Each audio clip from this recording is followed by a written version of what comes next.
Hi everybody, Jacob here. Welcome back to the Fragrant Bunker. Today we have a Chanel fragrant unboxing happening. It's rare for me to unbox a Chanel fragrance on this channel. Really, usually I just review them, or I do a first impressions, but to have like a full-blown unboxing, it's a special occasion, especially with this one, because we're also going to touch base on why I got this, because this is a shocker. It was a shocker to me as well, but subscribe to my channel first here on the tubes. You can also join me on Patreon, Super Jacob, all spelled together, on Patreon for extra perks. Thank you to my patrons who have already pledged. This video is being filmed live in front of a live virtual audience. I live stream every Saturday on my main Super Jacob channel, so be sure to subscribe to me over there as well, and then watch the live streams there and then partake in the chat. So I have my live my co-chatters in the chats right now on the sidebar. I'm reading all of your chats, guys. Let's do this unboxing together, and then let's also get into a quick... This is going to be beyond a review, I think. It's going to be something very special. It's kind of... It's a big deal. It really is. And you're gonna realize why.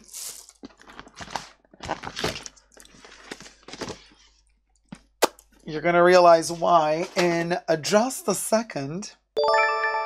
Oh, Brockstar, thank you for becoming a member of the Super Jacob channel. Look at this beautiful black Chanel gift box. Wait. There you go. It's not scratched up. It was just a little bit, I guess, dusty from the bag. It's so beautiful. So let's pull the ribbon. Open, and oh, naked, it just falls down like that. It's so elegant. I mean, they know their packaging, right? Chanel knows its packaging, even though, they could give us more than just packaging, you know what I mean? But anyway, so but I love these boxes, don't get me wrong. We have the wax type of, it's not a real wax stamp, it's a sticker that's shaped as a wax. Advent calendar. Freebie, I see. Yeah, last year's travesty. Hold on, let me just take the sticker. Okay, there you go. The sticker is off, and then we're going to lift. Oh my gosh. So... I got this yesterday after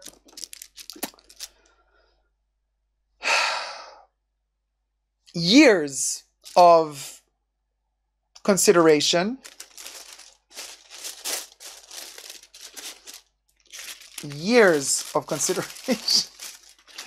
and trouble and problems and actually hate, really. So this is kind of what I got in here. This is a little kind of makeup pads, like a little freebie. You get 3 cotton pads. I can show them to you. It's not a big deal. I think this is kind of, cotton pads. They're soft on one side and then they're kind of a little bit more frizzy on the other. So you get 3 of these. They're rewashable, and then you could, it's not a very practical thing. It's whatever. Okay. Anyway, and here I got a couple of samples. I got the L'Extrait de Crème, which is one of my favorite creams. So thank you so much for that, Chanel. And I got a Chanel No. 5 Eau de Parfum sample. Little miniature bottle, which is super cute. We love it. Always, I never say no to a Chanel No. 5 miniature, because I love my Chanel No. 5. I would prefer if it were the pure extrait, but they don't do those anymore. So this is the Eau de Parfum in a 1.5 ml miniature glass bottle. So thank you so much for that, Chanel. You can never have enough Chanel bottles, no matter how many copies of them you have. And now we get to this. Now, for those of you who are watching this video later, you're going to already know by the title what it is. But for my viewers who are watching this live, you're going to be shocked. Jizzes says, oh my God, did you actually get it? Jizzes, yes, I did. Yes, I did. Such a cute small bottle, to Suzuki, right? I hated this perfume for so many years. So many years. Something changed. Either in my way of perceiving it or in the formulation. This is the latest batch. It's batch 7901. So October 2022. This one is very, very fresh. And it just smells good to me all of a sudden. The batches from a year ago, I still did not like. And I re-smelled them. Still didn't like it. This thing works. Maybe they reformulated it. I don't know. But you're going to be shocked. When I lift this and I show you what this is, at the bottom of the bottle, it says what it is.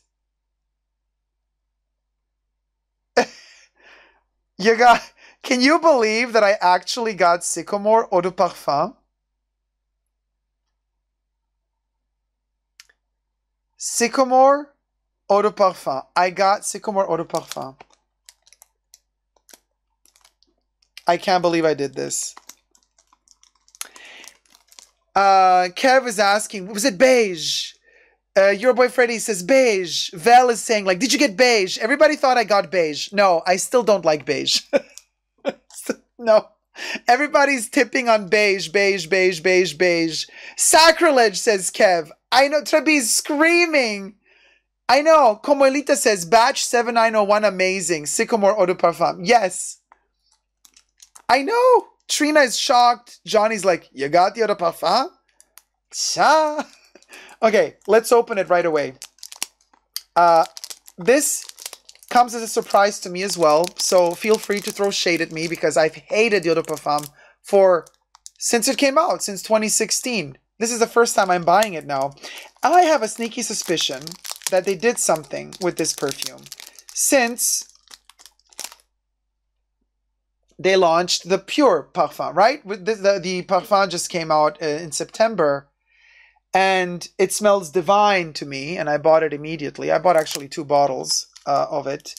And now, the Eau de Parfum smells different to me. Maybe the Parfum helped me to appreciate the Eau de Parfum more? Or did they tweak the formula of the actual Eau de Parfum? I don't know. Let's see. Oh boy, this packaging is always a bust. Anyway, so they come with that interior, just, you know, cardboard, paper. And then you have the 75 milliliter bottle. I want one for travel purposes. I was really close to buying the 200 milliliter bottle. I would not have purchased the limited edition one with the fake looking wooden panels. You know, like paying $100 more just for the wooden panels is ridiculous. I wanted to get the regular 200 ml bottle, but then I thought, no, you know, I'm traveling. I need something for travel. This is where it's at. We got the 200 ml. We got the 75 ml Sycamore Eau de Parfum. Shocking. I thought I would never see the day. Trina is shocked. How would you hate that, says Tina? I didn't like it because the formulations up until now had a weird warmth in them of the Eau de Parfum. I love the Eau de Toilette. I have backup bottles of the Eau de Toilette. Love Sycamore Eau de Toilette. But ever since I started wearing the Parfum, something changed with the Eau de Parfum for me. So, wait, hold on. Let's do it. Okay, let's do it here.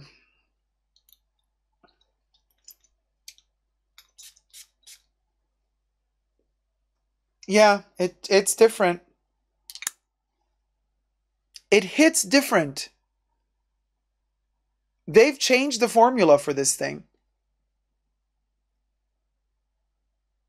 it just hits differently now.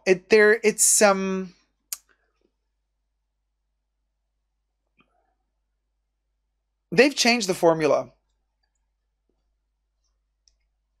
It doesn't have that typical eau de parfum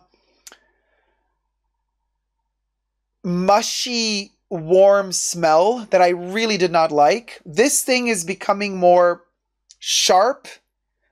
It's closer to the eau de toilette now.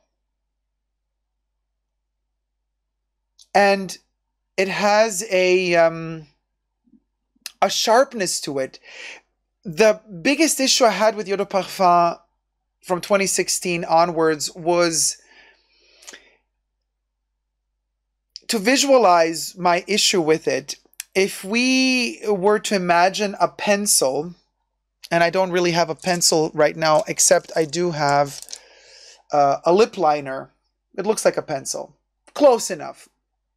Now,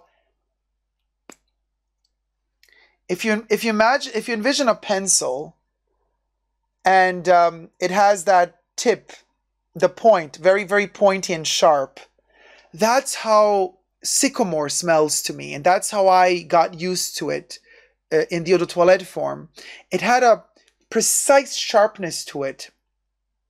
And when they discontinued the eau de toilette and they introduced the eau de parfum, it smelled from the get-go as if that sharp, pointy pencil was just cut off and there was no more sharpness. It was like the pencil would, it was completely rounded off. It was missing its tip, that sharpness. So all of a sudden it became kind of like a rounded, fuzzy, blurry, unfocused mass. And I really don't like that. Really don't like that, because what I love about Sycamore is its, the sharpness of it. And the first eau de parfum for several years, since 2016, has not had that pointiness of the pencil. This version is sharp again. They did something to it to bring it back to its point. And it's not about the pencil smell. Don't get me wrong, guys. It's not about how a pencil smells. It's about the shape. It's about the tip. It's like they found a way to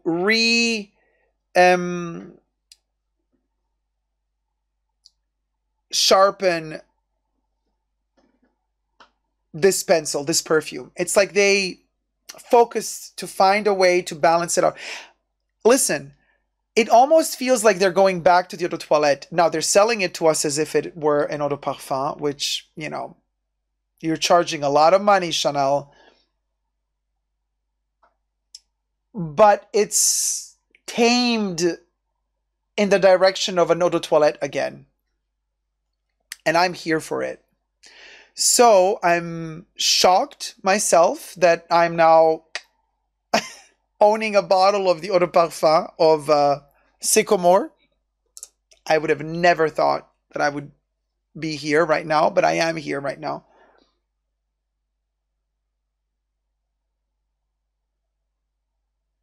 It's insane.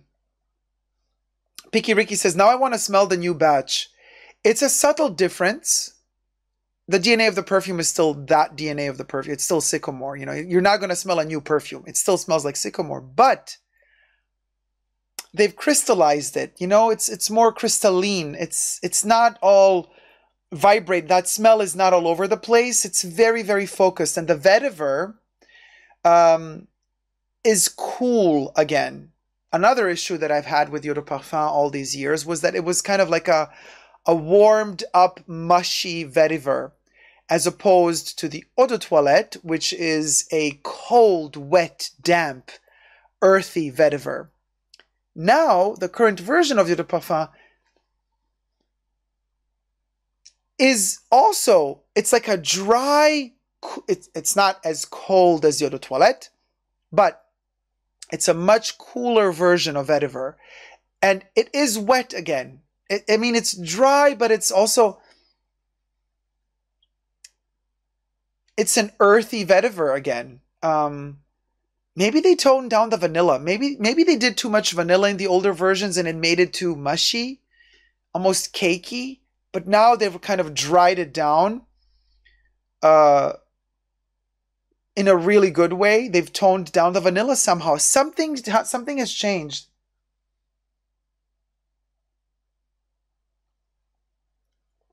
Yes, Jason. Jason says it says that the perfume was made in 1930 on the website now. So, uh, Chanel is mentioning that on their website, especially when they're talking about the parfum and when they're talking about the new limited edition with the panel, the 50 milliliter parfum with the opening doors, the one that costs like $10,000-$15,000. That's insane.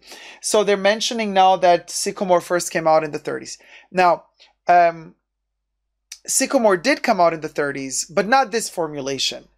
Chanel did release a fragrance called Sycamore in the 30s, smelled completely different to this, had nothing to do with this fragrance.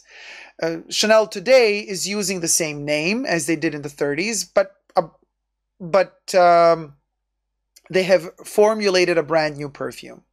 So the actual Sycamore, the modern day version of Sycamore, which was first released as Eau de Toilette, was released in the late 2000s. And then up until 2016, it was available as an Eau de Toilette. Then in 2016, the Eau de Toilette was discontinued. They introduced the Eau de Parfum, which I did not like. And now in 2022, they have introduced and released for the first time ever the Parfum of the Sycamore. The Sycamore, which was originally released with this DNA in the late 2000s. So the Eau de Toilette is no longer in production. The Eau de Parfum, in my humble opinion, has changed. It's become more similar, closer to the Eau de Toilette in a good way. But the Eau de Toilette is no longer there. And now we have the Parfum. So I would love to be able to get my hands on a 1930s bottle of Sycamore. It's probably going to not smell like anything anymore, really. It's probably morphed into a mushy black pulpous liquid or whatever is left in there, or to at least get my hands on the formula of 1930s Chanel Sycamore and see what ingredients were used for it. Because I mean, the modern day Sycamore is vetiver heavy, which is a totally different game altogether. Plus, vetiver today is not the vetiver of yesterday, so. Yes, Jesus says there was also a Bleu de Chanel in the 40s, but it was very different, obviously. There was also beige, and there was also rouge. So, very interesting how... so, it was actually in the 30s. So, in the 30s, they launched these three perfumes, but they were called the 40s perfumes. Very complicated. So, basically, Chanel had a vision of the future, and they called them the 40s perfumes, but they were the 30s perfumes. And one of them was blue, one of them was rouge or red, and one of them was beige. The liquid of the actual perfumes had the color of the name of the color. So the blue was blue in color.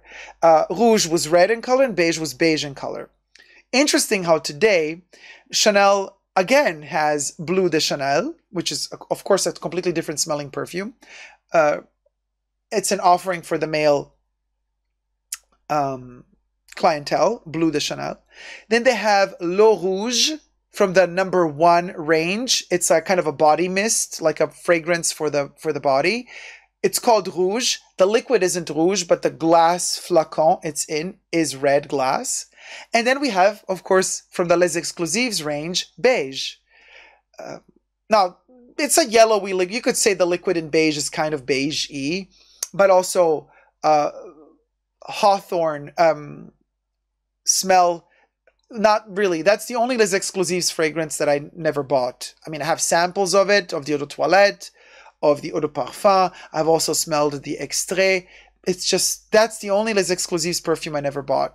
Never say never at this point, because I never thought I would buy this thing, but I did.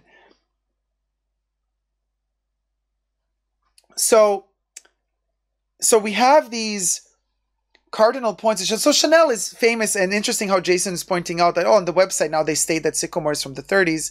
You see, Chanel has this sneaky way of kind of eliminating their history and then kind of reinventing it when they need it. They kind of like take it out again when it suits their purposes. You know, they're like, oh, you know what? Let us utilize this again. You know, let's say that Chanel... Let's say that Sycamore was made in the 30s. They didn't mention this when they released Sycamore in the late 2000s, when Jacques Polge was still the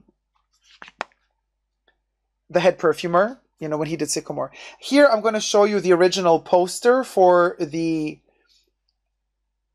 in the 30s, 1940s collection. You see what I mean? So these three fragrances, Chanel launched them in the 30s, 1930 something, before the Second World War. But they called them the 1940 collection. So there was like a vision of the future. And as you can see, it was the 1940 collection. Blue had a blue liquid, rouge had a red liquid, and beige had a yellowy beige liquid. So these were the bottles, also very fascinating bottles. I would love for them to release these again. So anyway, that was just a little bit a moment here. Here's from a magazine print. Kind of, you can also get to see a little bit the packaging that these bottles came in and how these boxes opened up. Like, so when you lift the lid, the front of the box just kind of pops open and the bottle is inside with the batrouchage. So they still did their hand, you know, so they put that kind of like onion skin or whatever skin they put around the stopper, and then they twirled it with the, I don't see any wax seal here, but they definitely tied a knot around the bottle. So interesting how Chanel comes and goes with their heritage and history. I mean, it's a house that's been doing makeup and perfumes for decades, now over a century. Chanel No. 5 just celebrated its 100th birthday last year. So it's been over a century that Chanel has been working in the perfume field. So obviously things get lost and forgotten and then brought back again. You know, there was also another Chanel perfume called Glamour, another Chanel perfume called Jasmine. I think, what was it? There was several numbers of it. Number 1, number 3. I can't remember all the numbers, but I have a whole list somewhere. 1946. Or number 46, which was, you know, that perfume was released in 1946. Then Chanel was battling the Vadheimers at a certain point to get her rights back. So then she started her own perfume house, Mademoiselle. And today we have Coco Mademoiselle. Smells nothing like her Mademoiselle perfume from the 50s. But it's interesting when this fashion house that is also perfume house releases something new, a new chapter in their perfume catalogs, and then if it doesn't work or if they discontinue it, they kind of bury it. They don't want to talk about it anymore. And then, you know, it's left to us perfume enthusiasts to dig out the history and discover these pieces. So I'm saying something like Gabrielle Parfum, which was also released in 2022. This has been a wonderful year for Chanel perfumes, in my opinion, because the Gabrielle Parfum concentration is to die for, even though I don't like the Eau de Parfum and the Essence, but I love this one. Released this year. And also, Sycamore Parfum was released this year. What a wonderful year for Chanel fragrances, I think. And Paris Paris was released this year as well, from the Les Eaux range, as well as Le Rouge. I mean, I am living for the Chanel releases this year. But what I'm saying is, you know, 50, 60 years from now, we might forget that a Sycamore Parfum existed or that Gabrielle Parfum existed if they discontinue it. Because once they discontinue something, they're not going to want to talk about it anymore. So it's going to be up to whoever's alive 50 years from now to discover this all over again. Just like we're discovering the 1940s collection of Chanel perfumes, just like we're discovering their other perfumes like Glamour, Jasmine, and so on. So this is also one of the reasons why whenever they release a new perfume, I buy the first batch immediately. It's such a historic event, you know. To me, at least, it is. Michael G says, I gifted Paris Paris to my mom for her birthday. Thanks to you. She loves it. Oh, I'm so happy, Michael. Glad she likes. Isn't it amazing? The most beautiful damask rose with patchouli. And love the history, says Jason. Thank you. Jasmine says, I love Paris Paris. Blonde and Chatty says, those original bottles must be worth a fortune. Real collector's item. And the glass, and in some cases crystals, utilized for them were just so beautiful. So beautiful. They might have utilized, styling secret. They might have utilized pigments to color the waters back then, or the liquids. Probably also ingredients that maybe would not be legal nowadays. You never really know. Jason says, really teach a class at Harvard on Coco Chanel and the history of the brand. I would love to. Harvard, call me. So now that we've given this a little bit of time to mellow down. Michael says, Jacob, you need to do a full history of Chanel perfumes. It would literally be a full course at a university, because in order to do that, we would need several months to really, really go through it. Now, there is tobacco in here. There is that vetiver. There is the vanilla, very toned down. There's a rosy aspect in there as well, but they've changed it. It's actually well blended. Now the eau de parfum it's tighter. You know, it's like they've pulled it tight, you know? The eau de parfum in 2016 was kind of like a loose string. It wasn't pulled tight. It was that kind of like dangling and hanging down there.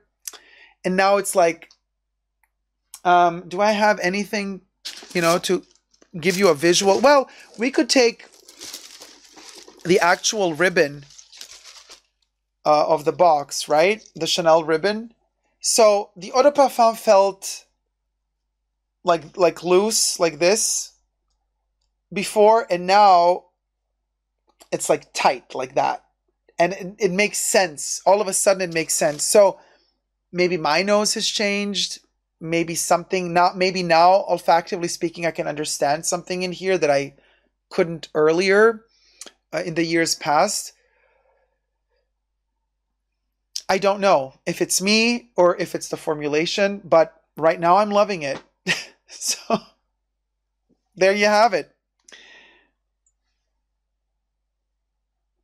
It's a beautiful, beautiful, soft, but precise experience. Current version of Sycomore Eau de Parfum in the batch code 7901.